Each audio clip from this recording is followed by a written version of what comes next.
संत रामपाल जी महाराज एक ऐसे महान संत जिन्होंने अपनी सतभक्ति, तत्व ज्ञान, करुणा और सेवा के बल पर समाज में नई मिसाल कायम की है। संत रामपाल जी महाराज की अगुवाई में उनके सभी सतलोक आश्रमों से समाज कल्याण के अद्भुत कार्यों ने समाज को सुनहरे भविष्य की एक नई उम्मीद दिखाई है। संत रामपाल जी महाराज से नाम दीक्षा लेने के बाद लाखों लोगों की लाइलाज बीमारियां जैसे कैंसर, एड्स आदि ठीक हुई। संत जी के ज्ञान से प्रेरित होकर उनके अनुयायियों ने लाखों यूनिट रक्तदान किया।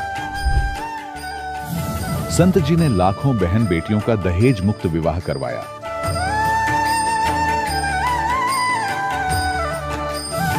संत जी ने लाखों लोगों का नशा छुड़वाया, करोड़ों उजड़े परिवार बसे।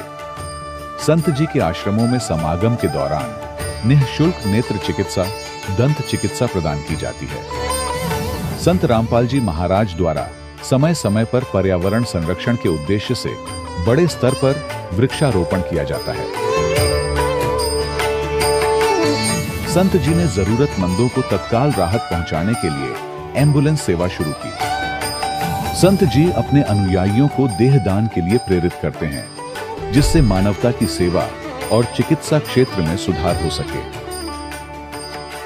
संत रामपाल जी महाराज के सभी आश्रमों में हर रोज निःशुल्क भंडारा आयोजित किया जाता है, जहां हर वर्ग, हर जाति और हर धर्म के लोग एक साथ बैठकर भोजन करते हैं।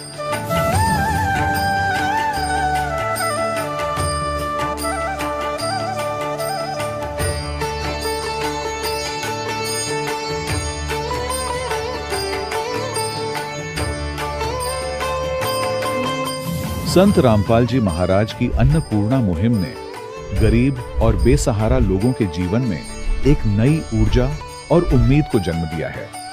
घर घर खाद्य सामग्री और जरूरी मदद पहुंचाकर संत रामपाल जी महाराज ने लोगों को दुख और मजबूरी से लड़ने की ताकत प्रदान की है।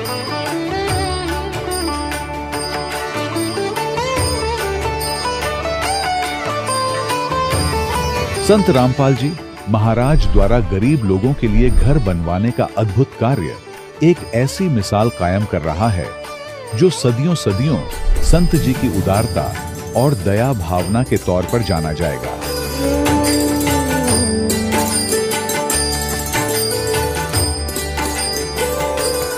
संत रामपाल जी महाराज के आश्रम में हजारों बुजुर्गों को सम्मान और प्यार के साथ जीवन जीने का अवसर मिलता है।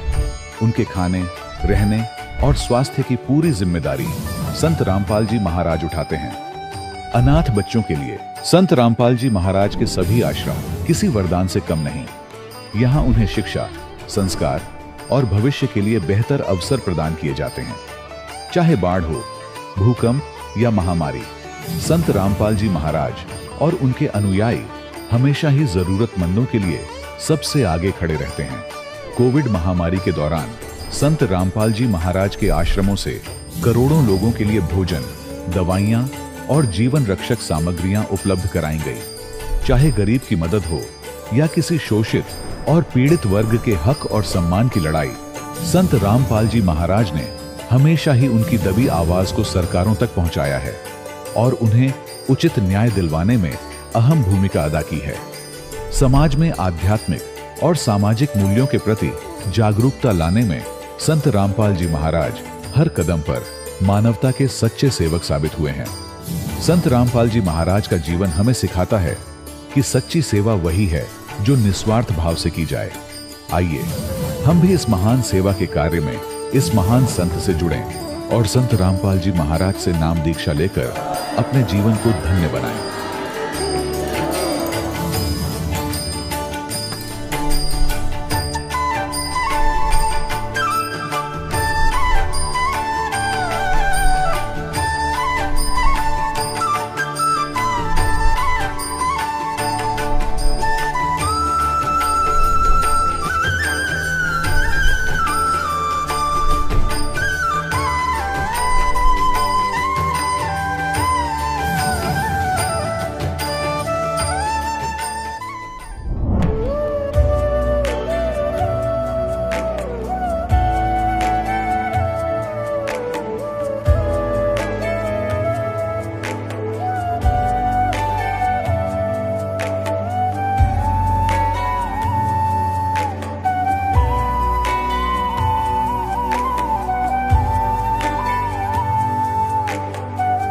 गीता में अर्जुन को स्वयं भगवान कह रहे हैं कि उस परमेश्वर की शरण में जा, उसके लिए उन संतों के पास जा जो तत्वदर्शी हो।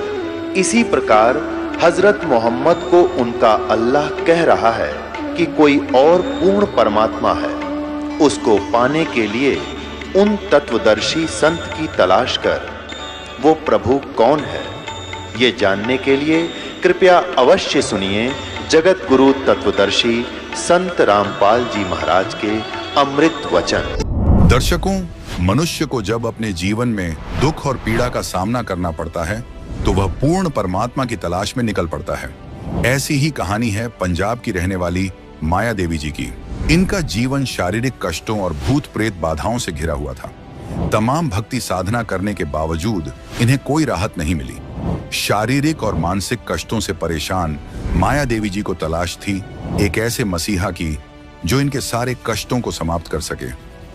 आज माया देवी जी का ये कहना है कि मुझे वह मसीहा मिल गया है, और वह मसीहा कोई और नहीं, संत रामपाल जी महाराज हैं। दर्शकों, आइए जानते हैं कि माया देवी जी ऐसा क्यों कह रही हैं। सुनते हैं माया देवी जी की कहानी उन्हीं की जुबानी।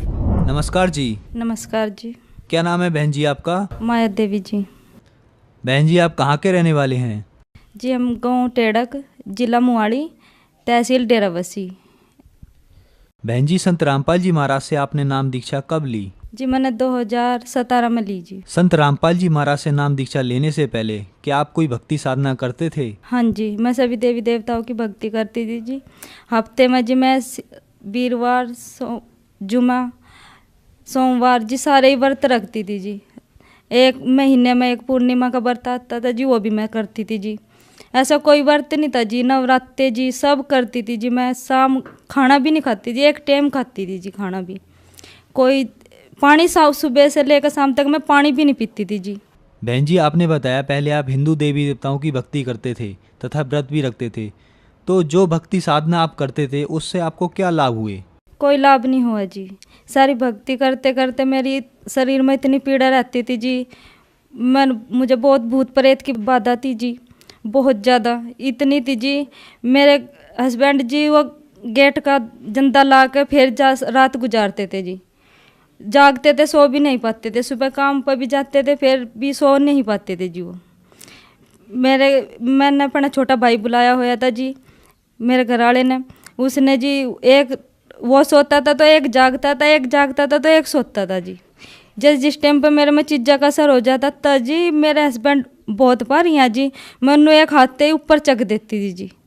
इतनी बुरी हालत थी जी मेरी कि बहुत ज़्यादा जी। मैं क्या बताऊँ आपनों भी, मैं अपने पराये जानती ही नहीं थी भी मेरा अपना पराया है भी या नहीं। दुनियादारी की तो मुझे पता ही नहीं था जी। गाँव वाले कहते थे जी भी या तो ढोंग करा या तो फैल करा, ऐसे ऐसे इल्जाम लगाते थे जी। मेरे इस टाइम पे मुझे भूत प्रेत का असर हो जाता था जी। मैं अपना हाथ ही काट कर अपना ही खून चाटने लगती थी जी। मेरी इतनी बुरी हालत हो जाती थी सर, प्रेतों ने मेरा ऐसा हाल कर दिया था। मैं अपने पति, अपने बच्चों को, किसी को भी नहीं जानती थी जी। गांव के मेरे आड़ पड़ोस, मेरी सास भी कहती थी भी तो ढोंग करा, कोई भी हमारे घर नहीं आता था। जिस टाइम पर मुझे असर होता था जी प्रेतों का, मेरे घर वाले जी गेट खड़का करते जी, जोन से मेरे ताऊ चाचा कोई गेट भी नहीं खोल था जी माँ। उसके बाद जी मेरे हस्बैंड को जी बवासीर की बीमारी थी। मेरा लड़का जी 9 साल का, उन्हें बहुत ज़्यादा बुखार हो रहा था जी। हफ्ते में जी वो स्कूल में 2 दिन मुश्किल से जा पाता था। उसके बाद इतना बुखार था जी, मैं खुद डर जाया करूँ थी जी भी इतना बुखार है परमात्मा, मैं इतनी भक्ति भी करूँगा फिर भी मेरे बच्चे ठीक नहीं है। जौन सा कुछ भी कहते थे जी। मैं बहुत दूर दूर तक इलाज करवाया, यहाँ से यूपी में शामली पड़ा जी, वहाँ भी मैंने इस्लाम है जी एक, वहाँ उस पर भी इलाज करवाया। बराड़े में जी नप्पड़ भगत जी आए एक, उस पर भी इलाज करवाया। लेकिन इलाज करवाया कहती थी, पता लगता था भी मैं ठीक होगी, फिर ऐसे ही हो जाता था जी। इतनी बुरी हालत थी जी। मैं 1 रुपये ਨੂੰ तरस गई थी जी। 10 रुपये तो मेरे वास्ते इतने हो गए थे भी पता नहीं कितनी बड़ी रकम है। इतनी बुरी हालत कर दी थी मेरी। दिखते थे जी मनु, जिस टाइम पर मनु दिखते थे भूत प्रेत मेरे हस्बैंड के रूप में भी दिखते थे। मांस की इस तरह प्लेट जी मेरा आगे आगे चलती थी। मैं आंखा मीच के कहती थी मगर नहीं, ये मेरा वहम है, ऐसा नहीं हो सकता भी, ऐसे कई प्लेट मांस की कैसे मेरे आगे घूमेगी, नहीं ये तो वहम है मेरा। उसके बाद ऐसे ही होता रहता था। मैं अपने कमरे में भी नहीं बढ़ पाती थी जी।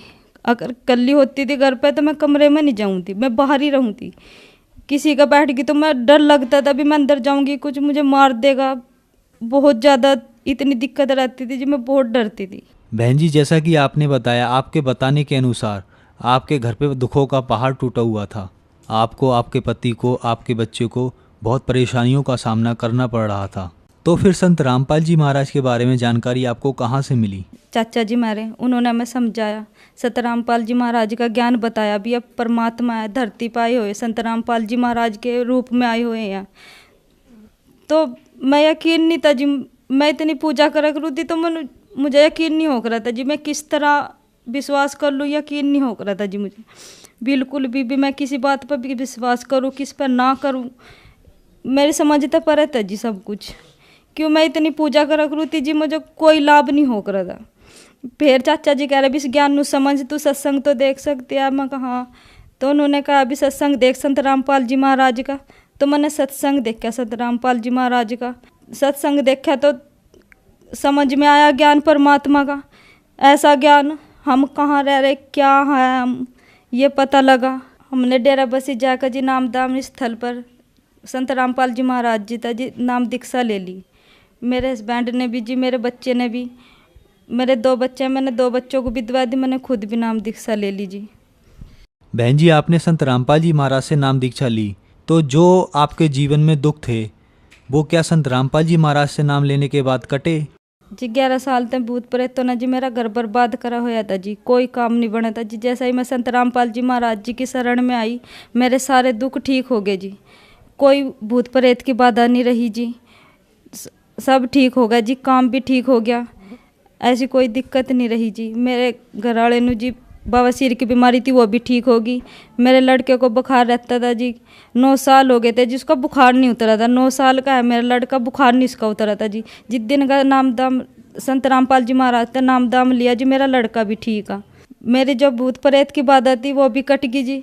मैं किसी भी वक्त असर हो जाता था, मुझे खेलती थी मैं, सब कहते थे भी ये तो ढोंग करा, बहुत ज़्यादा वो मेरी हट गई जी, कोई ऐसी तकलीफ नहीं रही। मेरा लड़का था जी बुखार रह रहा था जी, उसे खून में फैक्शन था सर उसके, वो भी फैक्शन ठीक हो गया जी। क्योंकि जब के मैंने कोई दवाई उसके बाद नाम दाम लेने के बाद ना तो मैंने कोई दवाई ली ना ही मैंने कोई इलाज करवाया, सिर्फ नाम दाम लेने के बाद ही मेरा लड़का ठीक हो गया जी।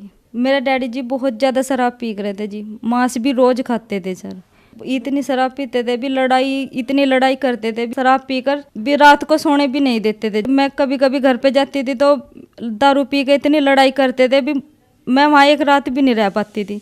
मैंने संत रामपाल जी महाराज जी से प्रार्थना की है, परमात्मा आप मेरे डैडी को अपनी शरण में बुला लीजिए, मेरा विश्वास और पक्का हो जाएगा। परमात्मा ने ऐसी दया की, संत रामपाल जी महाराज ने, मेरे डैडी ने शराब भी छोड़ दी। मैंने उन्हें ज्ञान बताया परमात्मा का भी, परमात्मा धरती पाए हुए हैं संत रामपाल जी महाराज भी, आप भी नाम दीक्षा ले लीजिए। मेरे डैडी ने नाम ज्ञान सुना, तब के मेरे डैडी को अधरंग भी पड़ गया था, इतनी बुरी हालत हो गई थी। कंपनी में, जिस कंपनी में मेरे डैडी जॉब करते थे वो भी मना कर दिया था भी आप ड्यूटी पर मत आना, भी आप काम नहीं करते। फिर संत रामपाल जी महाराज जी से नाम दाम दीक्षा लेने के बाद कंपनी से फ़ोन आया भी आप ड्यूटी पे वापस आ सकते हो। मेरे डैडी ने ड्यूटी भी दोबारा ज्वाइन कर ली। संत रामपाल जी महाराज की दया से दारू मीट सब छोड़ दिया। मेरे डैडी ठीक तो बोल भी नहीं पाया रहे थे, बोलने भी ठीक लग गए, अपने पैरों पर चलन भी लग गए। जबकि मेरे डैडी मंजे पे पड़ गए थे, बिल्कुल भी ये भी नहीं था भी वो चल सकते हैं या कुछ भी, दूसरों के हाथ में आ गए थे। बाथरूम तक उन्हें उठा कर ले जाना पड़ता था, यानी कि मंजे पे सब कुछ कर रहे थे वो। बहन जी, जैसा कि आपने बताया कि आपने संत रामपाल जी महाराज से नाम दीक्षा ली तो आपके परिवार में सुखों का भंडार आ गया, तो आज जो श्रद्धालु आपको देख रहे हैं उनको आप क्या संदेश देना चाहते हैं? संदेश तो परमात्मा ही देंगे, मैं तो अरदास कर सकती हूँ। मैं अपने घर को भी, जोन से मेरे भाई हैं, अपने ताई जी को भी, सबको मैं अरदास ही कर सकूं भी आप भी परमात्मा की शरण में आइए। सच्चा ज्ञान है, सतगुरु संत रामपाल जी महाराज ये पूर्ण परमात्मा है, इनके अलावा कोई भी इस सृष्टि को कोई नहीं तार सकता। यही है जो ऐसा ज्ञान दे रहे जिससे मुक्ति हो रही है। संत रामपाल जी महाराज से नाम दीक्षा कैसे ले सकते हैं? अनेक चैनलों पर संत रामपाल जी महाराज जी का सत्संग आ रहा है, उस पर नंबर भी आ रहा है जी पट्टी पर, उस पर फोन करके आप नामदान स्थल पूछ सकते हैं, आप नामदान दीक्षा ले सकते हैं। धन्यवाद जी। सत्सई। दर्शकों, अभी आपने सुने संत रामपाल जी महाराज से दीक्षा प्राप्त करके सुखी हुए भक्त के अनुभव। अब देखिए जगत गुरु तत्वदर्शी संत रामपाल जी महाराज के मंगल प्रवचन। 16 साल की उम्र से लग गया था। रामानंद 104 वर्ष का हो गया था। सब पुराण, ये वेद गीता कंठ सब वो याद थे उनके। कहना बेटा सचमुच ये तो मैंने कभी ध्यान ही नहीं दिया इस बात पर। तो फिर कहाँ रहोगे जब ये 14 भवनों का आग लगेगी, ब्रह्मांड भी नाश होगा। एक ऐसा स्थान है सतलोक जो कभी समाप्त नहीं होता, जिसके विषय में गीता ज्ञानदाता 18वें अध्याय के 62वें श्लोक में कहता है, अर्जुन तू सर्वभाव से उस परमेश्वर की शरण में जा, उस परमेश्वर की कृपा से तो परम शांति और सनातन परम धाम को प्राप्त होगा। यहां बात घुमाकर भगवान कहते हैं वो ज्ञान है मेरे पास स्वामी जी। अब स्वामी जी फ्यूज तो हो गए, कंडम तो हो गए, लेकिन ये मन बड़ा हठी है इसकी। लेकिन परमात्मा भी तो इसका बाप है, वो करके छोड़ेगा इसने कंडम। रामानंद जी ने कहा मैं बचपन से ही ना समाधिस्थ होता हूं और बहुत दूर तक मेरी समाधि जाती है। परमात्मा बोले समाधि लगाओ, आप देखता हूं कहां तक पहुंचते हो। उन्होंने समाधि लगाई तो रोज का अभ्यास था, मिनटों में समाधिस्थ हो गए। परमात्मा पहुंचे साथ में सूक्ष्म रूप में त्रिकुटी के ऊपर, क्योंकि त्रिकुटी जब ये सुषमा के पार करके त्रिकुटी आ जाती है, सुषमना द्वार को पार करते ही त्रिकुटी आती है। और त्रिकुटी तो ऐसा जैसे इंटरनेशनल एयरपोर्ट होता है। और वहां से फिर अपने अपने जहां जहां जिस इष्ट का उसने साधना कर रखी आजीवन, उस वहीं से उसका वो जहाज जाता है, वहां से फिर उसी लोक में पहुंच जाता है। वहां जाकर कोई परिवर्तन नहीं होता। कहते हैं योग युक्त प्राणायाम कर जीत्या सकल शरीर, और त्रिवेणी के घाट पे वहां अटक गए बलवीर। अब वहां 3 रास्ते हो जाते हैं, 3 रास्ते त्रिवेणी बोलते हैं उसको। सामने ब्रह्मरंदर, ऐसे सामने, और लेफ्ट साइड में ये धर्मराज का ऑफिस है, एक पूरे वो बना हुआ सेक्रेटरीएट समझ लो। सबसे पहले धर्मराज के पास प्राणी जाता है, उसका अकाउंट देखा जाता है, जिस इष्ट की उसने साधना कर रखी वहां उसकी टिकट बना दी जाती, वहां भेज दिया जाता। नरक में जाना नरक में डाल दिया जाता है, किसी पशु योनि में जाना भूत बनना वो भेज दिया जाता है। और राइट साइड के अंदर ये अन्य और लोग हैं, जैसे 88,000 खेड़े हैं, शपथपुरी है, और सामने का ब्रह्मरंध्र है। कहते ब्रह्मरंध्र के घाट को खोल लेता है कोई एक, द्वारे से फिर जाते हैं ऐसे बहुत अनेक। तब परमात्मा ने कहा कि ये है जो आगे जो जा रहा है ब्रह्मलोक का रास्ता है, और ये तेरे मंत्र से नहीं खुलेगा, हरे राम हरे कृष्ण और केवल ओम मंत्र से। ये मेरे पास वो सतनाम मंत्र है 2 अक्षर का स्वामी जी, और इसके उच्चारण से तुरंत खुल जाएगा। रामानंद जी ने अपने सारे जंतर मंत्र कर लिए, वो नहीं खुला। तब परमात्मा ने कहा कि मैं बोलूं सिमरण करूं श्वास उश्वास से अपना एक मंत्र का। ऐसे करते ही वो सामने का पट खुल गया, बजर कपाट एकदम ऐसे साफ। तो परमात्मा ने कहा आ स्वामी जी मेरे साथ।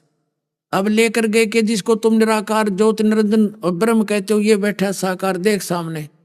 परमात्मा को देखकर उस नतमस्तक हो गया वो काल, ऐसे नीचे मस्तक कर दी गर्दन, और कहा चल इसके सिर पे पैर रख और चलो ऊपर ले चलता हूं। क्योंकि इसने उस गेट को 21वें ब्रह्मांड में जो रास्ता सतलोक जाने का एक द्वार है, जो 11वां द्वार है, उसको इसने स्वयं संभाला हुआ है। कोई इधर से निकल नहीं जा, तेरे इस घेरे में था। और परमात्मा के सतनाम के मंत्र के जाप से ये मुरझा जाता। जैसे फणपति मंत्र सुन रखे फण सकोड़, ऐसे बीरा मेरे सतनाम तयु काल लवे मुंह मोड़े। जैसे फणपति यानी सर्प ऐसे फन फैलाए बैठा हो और गारडू एक मंत्र बोल देता है, उससे वो फन नीचे को करके सकोड़ लेता है, जमीन पर टेक लेता है। कहते कबीर साहब कहते हैं जैसे फनपति मंत्र सुन, गारडू के मंत्र को सुनकर और ले वह फन सकोड़, ऐसे बीरा मेरे नाम सतनाम से यू काढ़ ले वह मुंह मोड़े। ये सबसे बड़ा अजगर है। तो क्या हुआ, सतलोक फिर परब्रह्म के लोक में प्रवेश किया। उससे आगे परमात्मा भंवर गुफा से इन प्रत्येक लोक में, जैसे विष्णु के लोक में जाएंगे वहां भी एक भंवर गुफा, क्योंकि प्रत्येक इसने नकल कर रखी काल ने सतलोक की। तो ऐसे प्रत्येक लोक से पार करते एक भंवर गुफा आती है, ऐसे घूम कर उसे निकल कर ऐसे जाना पड़ता है। तो वो भंवर गुफा आगे सतलोक में प्रवेश करते समय वहां भंवर गुफा आई, तो उसमें से पार करके सतलोक आ जाता है। तो वहां जाकर जैसे गरीबदास जी के साथ लीला हुई थी ऐसे ही उसके साथ हुई। वो 5 वर्ष का बालक जाकर के अनंत कोट ब्रह्मांड के सिंहासन पर विराजमान हो गया और रामानंद जी से कहा कि I am God, I am supreme God. Ramanand से कहा कि मैं हूं वो परमात्मा स्वामी जी जिसकी तुमको खोज है। ओए होए, अब रामानंद जी ने वहां तो जो परमात्मा देखा उसका करोड़ सूर्य करोड़ चंद्रमा ऐसा स्वरूप देखा था, फिर वो परमात्मा कबीर साहब के 5 वर्ष के बालक में समा गया था। अनंत कोट ब्रह्मांड के कंट्रोलर के सिंहासन पर अकेले कबीर परमात्मा वो 5 वर्ष के बालक विराजमान हो गए। रामानंद जी से कहा कि अब जाओ बच्चा, भक्ति करो, नाम लो, तब यहां से कहोगे ये है वो स्थान तुम्हारा जहां से तुम बिछुड़ कर गए हो।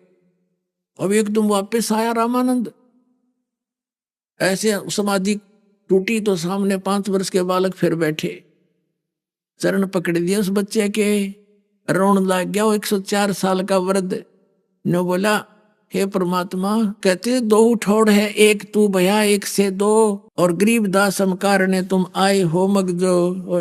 क्या बताया परमात्मा ने, तुम स्वामी में बाल बुद्धि। रामानंद जी क्या कहते हैं, तुम स्वामी में बाल बुद्धि, तुम मेरे मालिक, तुम मेरे गुरु और मैं एक बालक बुद्धि का हूं। मेरा तो बालकों जैसा ज्ञान था परमात्मा, और मैं ऋषि पाक रहा था।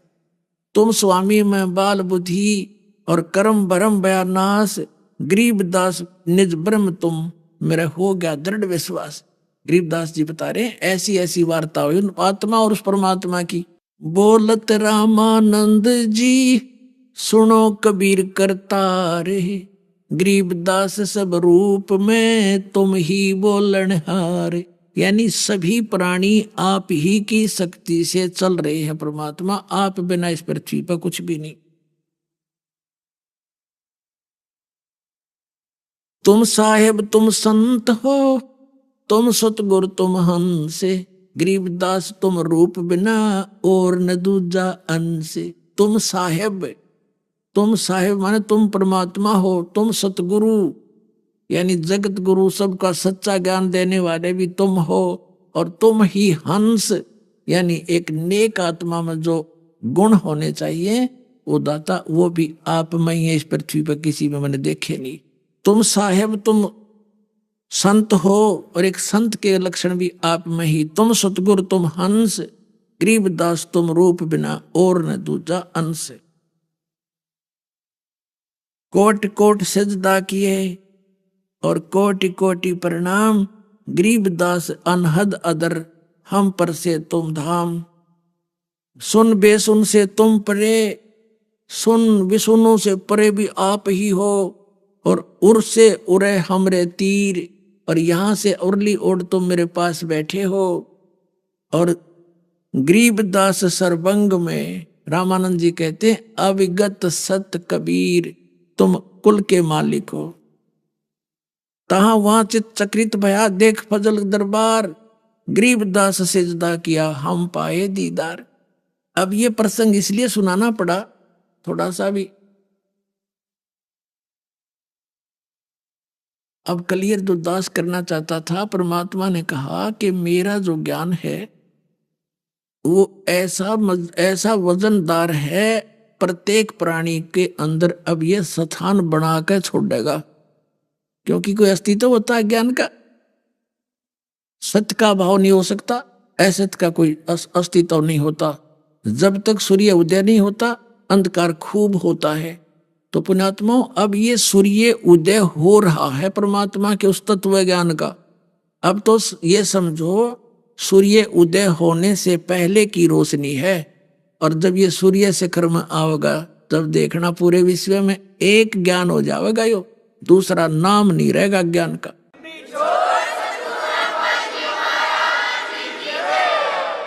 कबीर साहब ने कहा है कि और ज्ञान सब ज्ञानड़ी, जैसे लाल के तुलना में लालड़ी, और ज्ञान सब ज्ञानड़ी, कबीर ज्ञान सो ज्ञान, और जैसे गोला तोब का इब करता चला मैदान।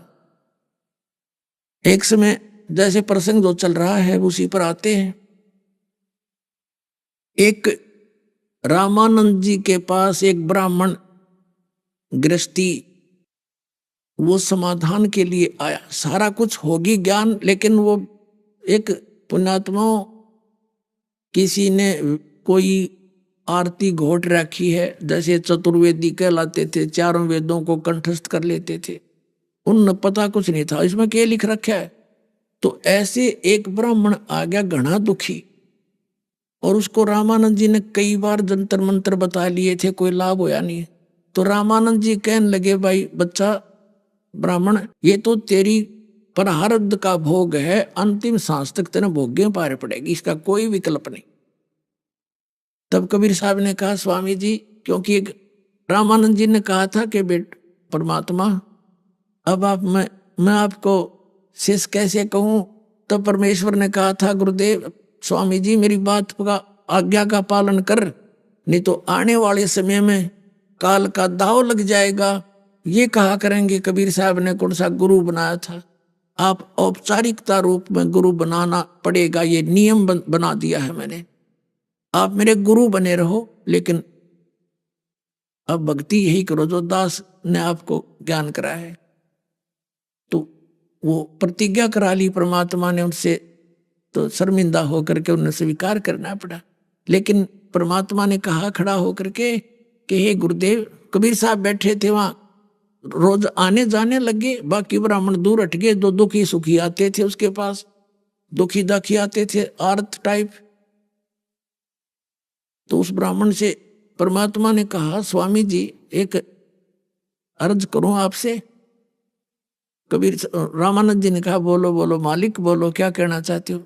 आप ये कह रहे हो कि प्रारब्ध के कर्म तो भोगने ही पड़ते हैं, आप वेदों को तो सत्य मानते हैं। कहा वेदों में तो बिल्कुल सत्य।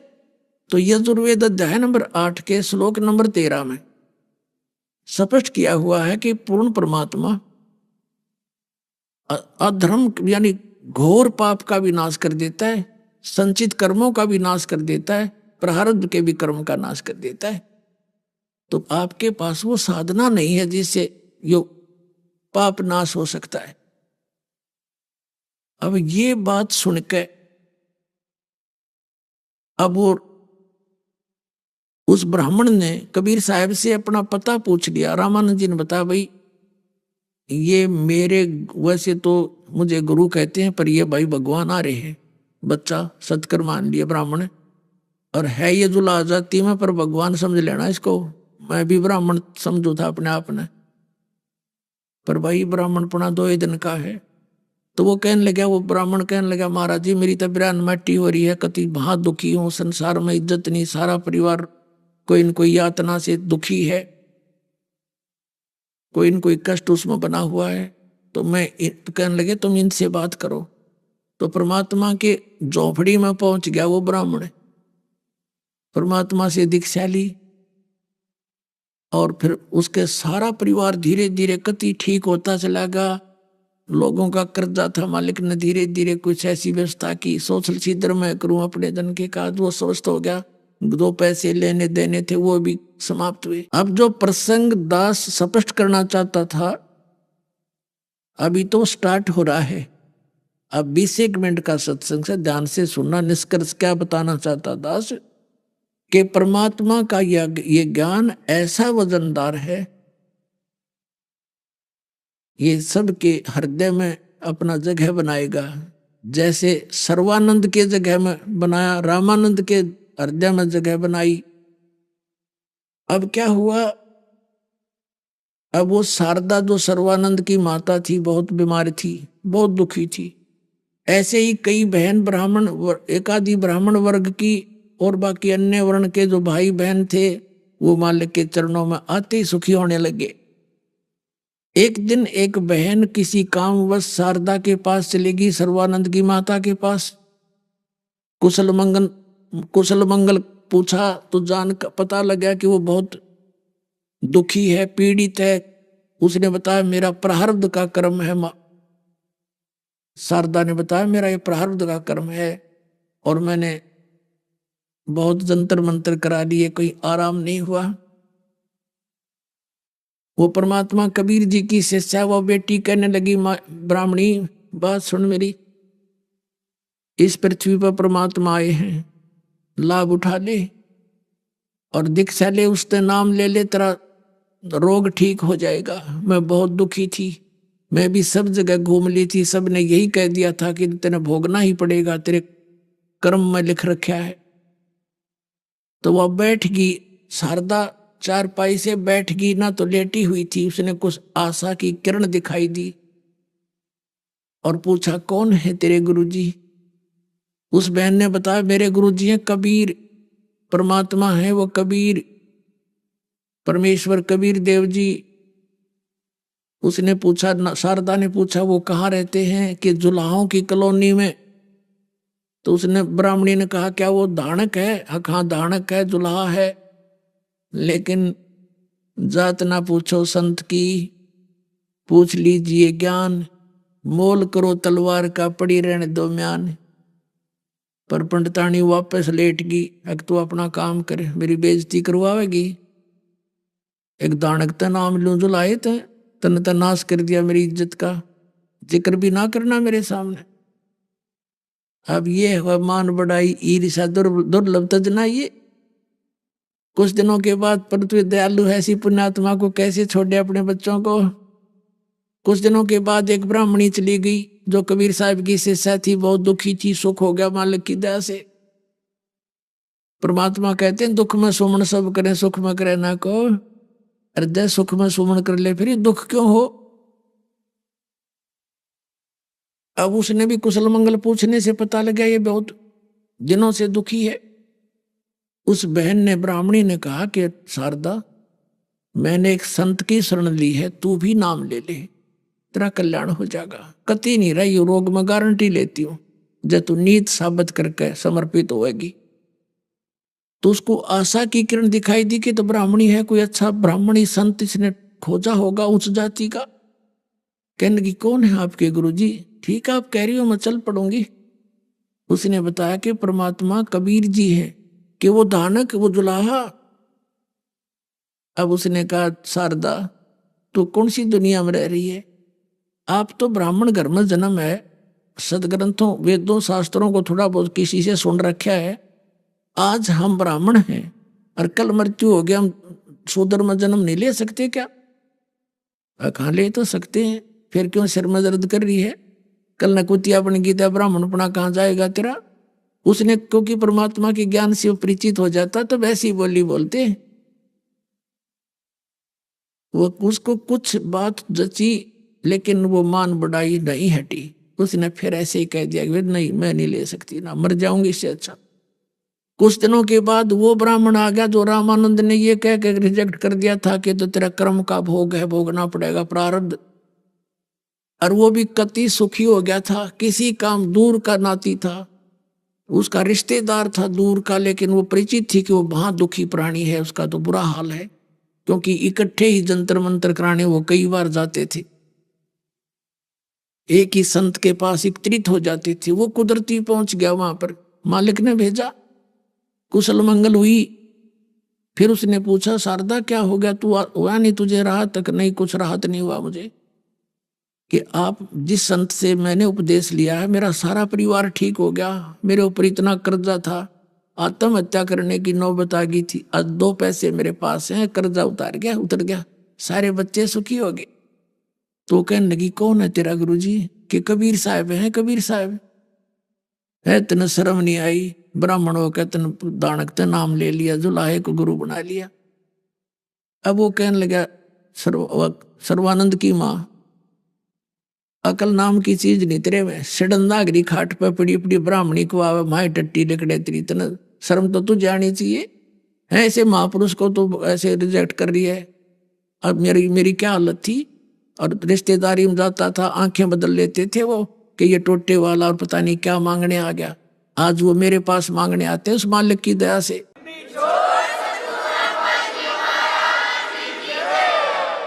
और फिर ना मानना तो बाढ़ में जा, उठ कर चल पड़ा, मैं नहीं आऊंगा नालायक तेरे घर पास के बाद। कहें भली मानने बुरी आए परीक्षा नीच। वो नाराज सा होकर उठ गया। अब वो विवश कर दी मां, लेकिन अपनी बच्ची अपनी बेटी अपनी शरण में लेने के लिए, को पुण्यात्मा होती है उनके साथ परमात्मा ऐसे ही करता, उसको शरण में लेकर छोड़ता है। सोचल सीधर मैं करूं अपने जन के काज। अब उसको विवश होना पड़ा इस बात पर विचार करने के लिए। सचमुच क्या कि ब्राह्मणी क्या हाल होया पड़ा मेरा, समय पर खाया जाता ना पिया जाता, क्या हालत हो रही है। तो उसने मन में न्यू सोच ली कि यहीं आसपास कहीं कभी सत्संग होगा उस महापुरुष का, तो मैं परीक्षा लूंगी, अपना बेस बदल के यानी ऐसे मुंह छुपा के जाऊंगी और उसके आशीर्वाद से मैं ठीक होगी, तब गुरु बना लूंगी। अब वो भी दया बख्श दी दाता ने, वही उसी की कॉलोनी में एक गरीब के यहाँ सत्संग कर दिया। वो संदेशा देने जाते हैं, न्योता देने कि हमारे यहाँ निमंत्रण देने जाते हैं, सत्संग होगा, यो सभी के जाते हैं। परमात्मा ने कह रखा तुम कह के अवश्य आना, ना होगा उसका दुर्भाग्य होगा, तुम उलाने में नहीं रहोगी। तो वो सब के कहते आसपास के। तो उसको पता चला सर्वानंद की माँ शारदा को कि आज वो यहीं आगे हैं और रात न जाऊंगी, रात का सत्संग करते थे। ऊपर पर्दा, पहले पर्दा सिस्टम था ही हिंदुओं में। अब पहले क्या करते थे, एक जोत लगा करते थे देसी घी की, और वही दीपक का काम भी करती थी, हवन यज्ञ का काम भी करती थी। तो छोटी सी टमटमाती रोशनी होती थी। सभी श्रोता जा रहे थे, आशीर्वाद ले रहे थे, बहन एक तरफ भाई एक तरफ बैठ रहे थे। यह ऐसे 50-100 व्यक्तियों के एकत्रित होने का स्थान था। तो सर्वानंद की माँ शारदा भी मुंह ढक कर पल्ला करके और कर रहे थे, ऐसे लाइन में लगी और धीरे धीरे जाके बैठ कर आशीर्वाद लूंगी, आशीर्वाद से ठीक होगी तो मान लूंगी, ना तो ना मानू। देख कि सब क्या कैसा मन है हमारा, कैसी सोच है। परमात्मा कहते हैं वो भी काम कर देता हूं मैं। उसके सिर पे हाथ रखा और कहा सर्वानंद की माँ आज दानक के पास क्यों कराएगी। उन्होंने सोची अगिन तो पहचान दी, मैं पहचान ली ये तो सचमुच भगवान है। और हाथ रखते ही वह स्वस्थ होगी। पर्दा एक तरफ कर दिया, चरना में पड़ गई है भगवान माफ कर दो मुझ पापन को। जैसा सुना था वैसे ही पाए आप तो। ये मेरे दाता गलती होगी, उस नीच को माफ करना, मैंने बहुत बुरा भला कहा आपके बारे में। अब बैठ जाए सत्संग और सुन ले थोड़ी सी। वह बैठ की कहने लगी परमात्मा ने कहा ये झाड़ा ना समझना, ये तुझे शरण में लेने के लिए तेरा रोग काटा है। पहले कांटा निकाला तेरा जूता, अब जूता पहन लिए, कदे फिर ने सोचा और भी कांटे लग सकते हैं, नाम ले ले चुप करके। नाम लूंगी जी। पूरा सत्संग सुनाया परमात्मा ने, ब्रह्मा विष्णु महेश की सती थी बताई। जिस प्राणी को इतना सुख हो गया वो सारी सच्ची मानता है, और जिसने जरा सा सुख हो पहले से और उसने कोई ये बात बतावे नो कह ना ऐसे कैसे हो गया, तो परमात्मा की दया थी उनके लिए, वो दुख भी वरदान से दो गया जो भगवान के चरणों में ले आया। परमात्मा कहते हैं इसे सुख के माथे पत्थर पड़ो जो नाम हृदय ते जावे, और बलिहारी उस दुख के जो पल पल नाम रटावे। ऐसा सुख का आग लगो, भगवान कहते हैं जिस तरह भगवान से दूर हो जाए, और ऐसा दुख परमात्मा दिए रखना जिसे तेरी याद बनी रहे। तो उसमें नाम लिया, 2-4 सत्संग सुने लगातार, फिर तो डटा नहीं जाता क्योंकि इतना सुख हो गया, शरीर स्वस्थ, जान बची लाखों पाए। जहां भी सत्संग करे परमात्मा आगे बैठी पावे शारदा, सारा ज्ञान परिचित हुआ। फिर अपने बेटे से समझाया बेटा सर्वानंद नाम ले, भगवान आए। अब सर्वानंद ब्राह्मण और सबको पराजित कर रखा। वो कहने लगा माता जी तो आप क्या कह रही हो, मैं तो सबका गुरु हूं, मैंने सबको पराजित कर दिया है, और माता जी मेरा नाम बदल दो। मेरा नाम सर्वाजीत रख दो, सर्वानंद से बदलकर सर्वाजीत नाम रख दो मेरा, ताकि जनता को दूर से पता लग जावे कि ये सर्वजीत का अर्थ है जिसने सब पर विजय पा ली हो, सब ब्राह्मणों को पराजित कर दिया था उसने। इसे वो ब्राह्मण थे कख पता नहीं उनको, अंधा में अंधाए विजयी। माई ने कहा बेटा सर्वानंद के बुरा नाम है। अक नहीं माता जी, इससे सब ने न्यू पता लग जाएगा कि मैं कौन हूं, मैंने सबको हरा दिया है। तो शारदा बोली बेटा एक काम करे, ठीक है एक विद्वान को और हरा दे, फिर मैं बेटे का नाम सर्वाजीत रख दूंगी, ना तक नहीं रखूंगी भाई। और देख अर्जित का फैसला लिखवा के लाइए। अब ठीक है माता जी। अब किसको? अब कबीर जी को हरा दे, कबीर के वो धानक जुलाहा, क्योंकि उसका पता सब ने था, सब ने छेड़ा छड़ी रखा करते परमात्मा कि उसने तो रामानंद जी की का भी बुद्धि भ्रष्ट कर दी, वो भी उसके पीछे लगा हुआ है, जंतर मंत्र जानता होगा, मैं सब ठीक कर दूंगा उसको। वहां भी जाता हूं, अभी आया, वो तो अक्षर ज्ञान रखता ही नहीं है, वो तो अशिक्षित है। ई भरा के आता हूं माई, अभी जाता हूं। माई बोली जा बेटा। अपना आत्मा वो साथ रखता था अपने बैल के ऊपर, सारे पोथी, ये चारों वेद, 18 पुराण, उपनिषद, महाभारत एक बोरे में जैसे गधे पर बोरा डाला करें ऐसे बैल पर रख कर रखा था, ले आदर सत्कार से लेकर चलता था। वह कमाली नाम की एक बेटी जो मालिक ने जीवित की थी, मरी हुई 13 साल की, वो 18-20 वर्ष की हो चुकी थी।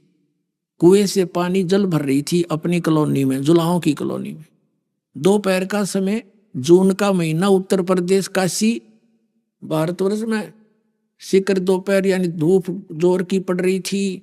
सर्वानंद ब्राह्मण जब जुलाहों की कॉलोनी में प्रवेश किया तो उस समय ब्राह्मण आ जाए ऐसा विद्वान और जुलाहों की कॉलोनी में ऐसे देखा करते, सब बाहर निकल कर जैसे हाथी गांव में आ जा, सारा गांव देखने आकर हाथी आ गया, हाथी आ गया। तो सब अब अपनी झोपड़ियों में खड़े होकर देख रहे हैं ब्राह्मण किसके घर जाएगा। इतने में उसको परमात्मा ने ऐसी दया करी, ऐसी प्यास लगा दी, उसकी आंखों में जी आ गया। और सामने लड़की पानी निकाल रही थी। सर्वानंद ने कहा बेटी जल पिला, और लड़की ने जल पिला दिया। अब उसका जब पेट भर गया ना, प्यास बुझ गई, जान बच गई। जब उसको याद आई तू तो ब्राह्मण, अरे यो जुलाहों का कुआ, तेरी तो बेइज्जती होगी। इधर उधर देखा, कोई देख तो नहीं रहा है। अब देख रहे सारे कॉलोनी वाले। तो उसने सोचा तो बड़ा नाश हुआ इज्जत का। लड़की पर डांट लगाने लगा, है लड़की तूने पहले क्यों नहीं बताया कि ये जुलाहों का कुआ है। लड़की बोली पंडित जी जुलाहों की कॉलोनी में ब्राह्मणों का कुआ कैसे हो सकता है, तेरी अकल ने काम करना चाहिए था। हैं जब तेरा जी निकलन हो रहा था तब भूल गया तो जाती पाती, ये पेट भर गया तेने बात आ गई। ब्राह्मण ने बोला है लड़की घड़ी ना बोला है, नो बता वो कबीर का घर जानती है तू। लड़की को पता था इस सरफरे इतने पता नहीं कितने गांव परमात्मा के साथ खसने के लिए मुंह बोले पिताजी थे उनके। कहने लगे आजा, मैं उनकी लड़की हूं, मैं ले चलती हूं तुम्हें उनके घर, आजा मेरे पीछे पीछे। अब सर्वानंद उस लड़की के साथ वो पानी का जल का घड़ा लेकर चल पड़ी और जाकर कहा पिताजी एक ब्राह्मण आ रहा है, लगता आपके साथ विवाद करेगा। अग बेटी कोई बात नहीं, आदर से ले आओ अंदर जाकर। वो लड़की का मटका उतार कर वापस आई और कहा आ जाओ ब्राह्मण, पिताजी अंदर बैठे हैं। तो सर्वानंद ने क्या कहा, लड़की तू ऐसे कर, मेरे इस लोटा पानी का भरवा लिया। एक करमंडल ले रहा था लोटा और कहा इसको जल से भर दे। उसने देख लिया भ्रष्ट काम हो लिया, कोई बात नहीं। कहने लगी बेला भर दे इसको ऊपर पूरा और डाल दे, कति और फ्लो करा दिया कि उसमें एक बूंद पानी पड़ा तो बाहर निकल जा। और कहा ले इस लोटे को कबीर को दे दे और इसका क्या उत्तर दे वो मुझे बताना। वह लड़की लेकर उस और कहना ध्यान करना जल गिरे नहीं। वो लड़की धीरे धीरे पकड़ कर लेगी, पिताजी लिए लोटा दिया उसने पानी का भर के। अब परमात्मा के पास एक मोटी सुई रखी थी लोहे की कील सी, वह उठा कर उस लोटे में डाल दी। अग बेटा जाए लोटा वापस दिया उसको एज इट इज। वह वापस आ गई, लो गुरुजी ले ब्राह्मण पंडित जी ले लो अपना लोटा। क्या जवाब दिया तेरे पिताजी ने? कि पिताजी ने तो इसमें एक सुई डाल ली है लोहे की और कोई उत्तर ना दिया। तो अंदर गया, कबीर जी तूने क्या उत्तर दिया मेरे प्रश्न का? मैं तेरे साथ शास्त्रार्थ करने आया हूं। परमात्मा ने कहा आपका प्रश्न क्या था? कि मेरा प्रश्न ये था कि मैं ज्ञान से ऐसे परिपूर्ण हूं जैसे ये लोटा जल से, और मैंने पूरे विद्वानों को पराजित कर दिया है। मेरी माँ ने एक शर्त रखी है, मैं तुझे पराजित करूं तब मैं उससे उनसे अपना सर्वाजीत नाम रखवा पाऊंगा।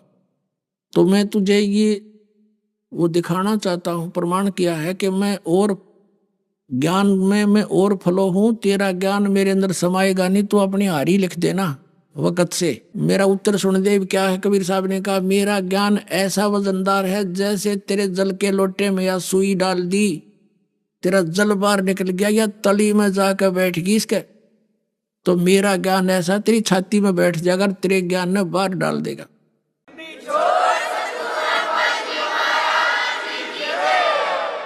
अब सर्वानंद कहता है कि प्रश्न कर। परमात्मा ने कहा कि कौन ब्रह्मा का पिता है, कौन विष्णु की माँ, और शंकर का दादा कौन है? पंडित जी दे बता।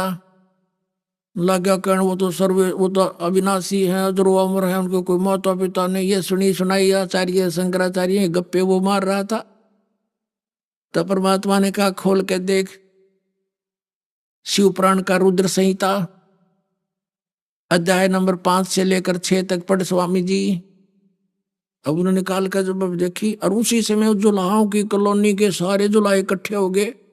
और यह खास बात होती है, घर का जोगी जोगड़ा, बाहर का जोगी सिद्ध, सारे नो सोचे थे आयु कबीर गणा विद्वान पाक रहा है, आज यू ब्राह्मण से न कति हरा के जाओगा। वो सारे इसलिए इकट्ठे हो गए और बैठे बैठे सुने सारी वार्ता। अभी आपने सुने संत रामपाल जी महाराज के मंगल प्रवचन। आइए अब सुनते हैं संत रामपाल जी महाराज से नाम दीक्षा लेकर सतभक्ति करके अद्भुत लाभ प्राप्त करने वाले अनुयायी के विचार। नमस्कार दर्शकों, मिलिए छत्तीसगढ़ के बरेला गांव के सेवादास साहू जी से। सेवादास जी जो कभी दामाखेड़ा पंथ से जुड़े हुए थे, वहां इन्होंने 10 वर्षों तक गहरी साधना की। लेकिन अफसोस ये था कि इस साधना से न तो इन्हें कोई आध्यात्मिक लाभ हुआ और न ही इनके शारीरिक कष्टों में कोई सुधार आया। लेकिन फिर इनके जीवन में एक बड़ा बदलाव आया जब इन्हें पता चला संत रामपाल जी महाराज के बारे में, और जैसे ही इन्होंने सच्चे हृदय से संत रामपाल जी महाराज को याद किया, इनके जीवन में अद्भुत परिवर्तन होने लगे। क्या यह परिवर्तन इनका भ्रम था या सच में इनके जीवन की सारी पीड़ाएं हमेशा के लिए समाप्त हो गईं? आइए जानते हैं सेवादास जी की कहानी उन्हीं की जुबानी। नमस्कार सर। नमस्कार सर। सर क्या नाम है आपका? सेवादास साहू। सर कहाँ के रहने वाले हैं आप? बरेला छत्तीसगढ़ से सर। सर संत रामपाल जी महाराज से नाम दीक्षा आपने कब ली? सदगुरु रामपाल महाराज से मैं सन 2013 में नामदान लिया सर। सर संत रामपाल जी महाराज से नाम दीक्षा लेने से पहले क्या आप कोई भक्ति साधना भी करते थे? मैं ब्रह्मा विष्णु महेश गणेश शारदा जोगिया बाबा सदभनिया माता, मैं सब देवी देवता के शरण में गया सर, सबका भक्ति किया।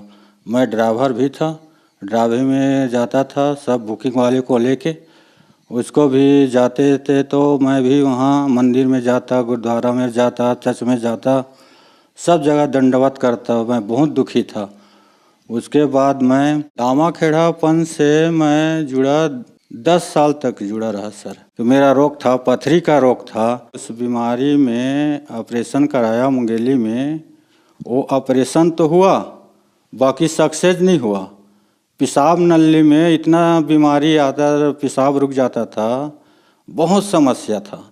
जो शुगर का बीमारी था, टीबी का बीमारी लगने लग गया था। उसके कारण मैं गया दामाखेड़ा, वहाँ भी मेरा समस्या का समाधान हो जाएगा करके, वहाँ भी समस्या का समाधान नहीं हुआ और बीमारी बढ़ता गया। उस भक्ति से कुछ लाभ नहीं मिला, परेशानियाँ मेरे को मिला। तो फिर संत रामपाल जी महाराज की शरण में आप कैसे आए? हमारे यहाँ एक शिव भगत है, वो जुड़ा था बरवाला आश्रम से। तो उसने बताया भाई आप इतना दुखी रहते हो, बरवाला में सदगुरु रामपाल महाराज, आप उससे जाओ और अपना बीमारी का इलाज कराओ। नामदान देते हैं, नामदान देने से आपका बीमारी समस्या का समाधान हो जाएगा, एक बार चलो। अब वहाँ कैसे जाएं, वही तो है कबीर साहिब वाला। तो हमको ये अज्ञान के कारण ये बोल रहे थे सदगुरु रामपाल महाराज काल के दूत हैं करके, हम दामा खेड़ों को सच्चे मार रहे थे। जब वो बोला कि भाई एक बार तो चल के देखो, आप वहाँ जाके देखो, जाने में क्या है, हरियाणा बरवाला जाने में क्या है, वहाँ हम चल के आए हैं, एक बार जाके देखो भाई। जाके देखने में कुछ नहीं लगता। तो ठीक है भाई, जाऊँगा। बाकी मेरा भी खेत में चना धनिया है, फसल है, सीजन है, और गुरु रामपाल महाराज के कृपा से मेरा फसल जो है चुकता बिक जाएगा, धनिया चने का है, तो बिल्कुल चला जाऊंगा, मैं तो खोज में हूँ। ऐसे कह कर 2-4 दिन रुका भगत जी। उसके बाद देखता हूँ कि ग्राहक मेरे खेते में आ गया कि भाई धनिया आपका तैयार हो गया, दोगे क्या? ऐसे करके मैं बोला सर बिल्कुल देना है, मेरे को देने के लिए तैयार किया हूँ, मैं दे दूँगा। तो उसने पूरा 2 एकड़ का धनिया चना पूरा खरीद लिया। मैं कहें पहला बार ऐसा चमत्कार हो रहा है भाई, रामपाल महाराज का नाम लिए नहीं हैं, उसके निवेदन किए हैं कि मेरे धनिया चना का बिक्री कोई ग्राहक आ जाएगा, खरीद लेगा, चला जाएंगे। याद आ गया शिव भगत का कि उससे कहे हैं कि मेरे धनिया चना बिक जाएगा फसल, तो मैं चला जाऊंगा करके।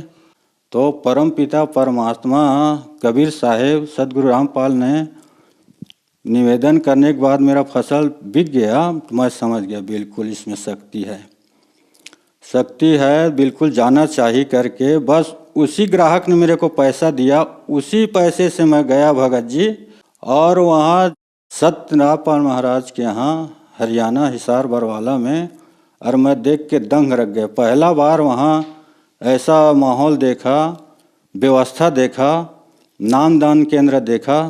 वहाँ का देखिए सब फ्री में है, कोई नामदान केंद्र में एक पैसा भी नहीं रहते, खाने का कोई एक पैसे नहीं लेते, रहने का रजाई गद्दा है, सब व्यवस्था है, एक पैसा भी नहीं रहते। और संत रामपाल महाराज जी का जो नियम देखा कि बोले कि भाई आप ये नियम को पालन करना है और नामदान लेना है, तो उसी हिसाब से मैं देखा तो मैं तो मर रहा हूँ, अब ऐसे नाम लेकर ही मरूँगा, ऐसे करके सब नियम पालन करूँगा करके मैं नाम ले लिया सर जी संत रामपाल जी महाराज से। सर संत रामपाल जी महाराज से नाम दीक्षा लेने के बाद क्या आपको कोई लाभ भी प्राप्त हुए? सर जी मेरा जो है बीमारी सदगुरु रामपाल महाराज के शरण में जाने के बाद मेरा जो टीबी का बीमारी था, कैंसर का था, चालू हो गया था, पथरी का था। संत रामपाल महाराज जी का नाम दिया, वो नाम लेते ही सुमरन करने से धीरे धीरे धीरे पथरी गल चुका था, अंदर का पेशाब द्वारा निकल गया।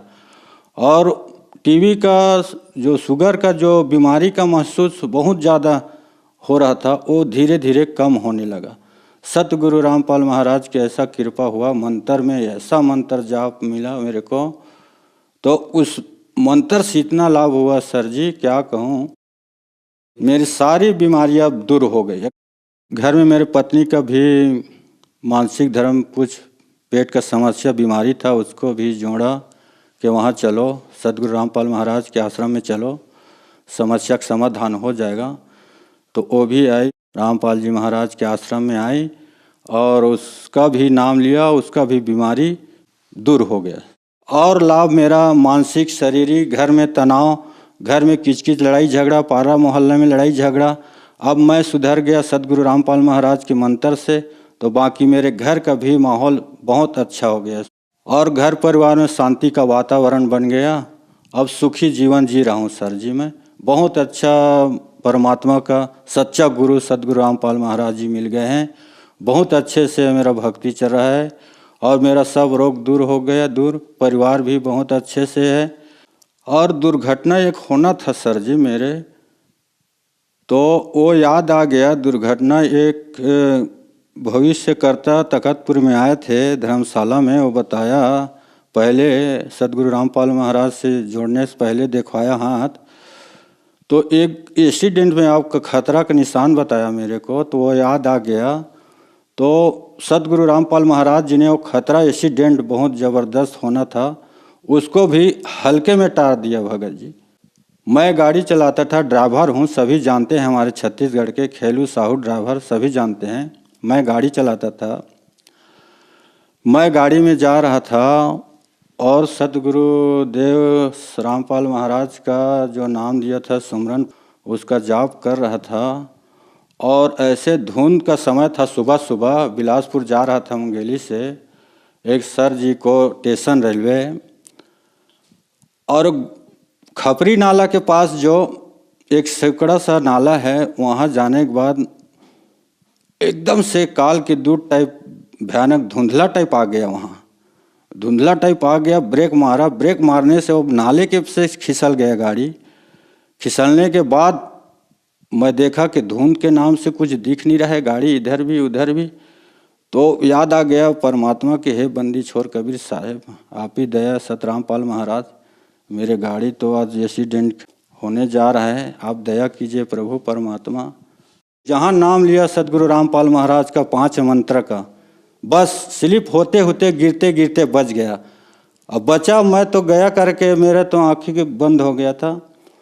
फिर सुमरन के देखा, आँख खुला तो बस वहीं खड़ा था सर जी, नाले के पास। और इस तरह सुरक्षित हो गया। सत रामपाल महाराज गुरु जी ने मुझको उस दुर्घटना, भयानक दुर्घटना से बचा लिया। सर क्या आप नशा भी करते थे? हाँ सर, ऐसा कोई नशा नहीं बचा था कि मैं नहीं करता था। ड्राइवर लोग तो ऐसे भी नशा करते हैं, बाकी बीड़ी पीता था, गांजा पीता था, वहाँ तक चल गया था, अफीम गांजा चरस तक चला गया था पहले, बहुत पहले की बात है। वो नशा छूट ही नहीं रहा था, उसी वजह से मेरा बीमारी बढ़ा। आपने बताया कि आप नशा करते थे, आप गुटखा खाते थे, बीड़ी पीते थे, यहाँ तक कि चरस अफीम भी आप खाने लगे थे। आप नशे के बहुत ज़्यादा आदी हो चुके थे। तो संत रामपाल जी महाराज से नाम दीक्षा लेने के बाद क्या आपका नशा छूट गया? बिल्कुल सर जी, ऐसा सतगुरु रामपाल महाराज से नाम दान लेने के बाद ऐसा मंत्र मिला।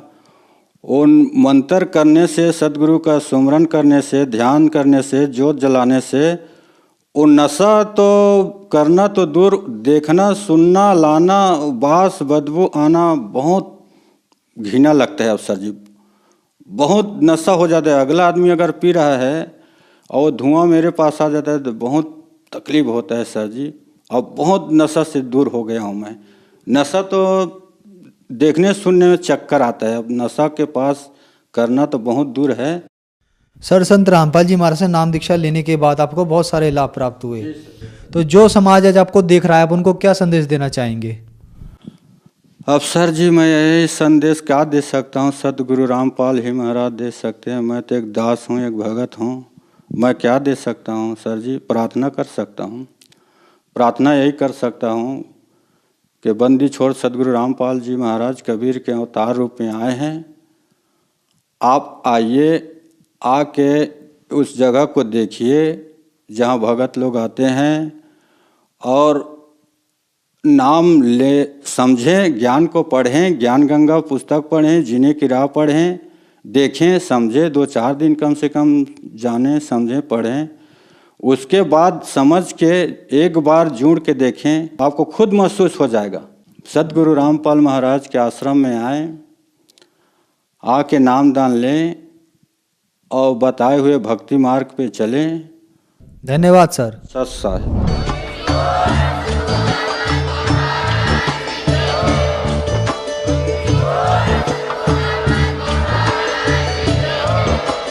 आप सुन रहे थे जगत गुरु तत्वदर्शी संत रामपाल जी महाराज जी के मंगल प्रवचन। अधिक जानकारी के लिए विजिट कीजिए हमारी वेबसाइट www.jagatgururampalji.org। संत रामपाल जी महाराज जी के शुभ आशीर्वाद से पूरे विश्व भर में 500 से भी ज्यादा नाम दीक्षा केंद्र हैं, जिन पर संत रामपाल जी महाराज जी द्वारा ऑनलाइन निशुल्क नाम दीक्षा दी जा रही है। अपने नजदीकी नाम दीक्षा केंद्र का पता करने के लिए संपर्क करें 8222880541।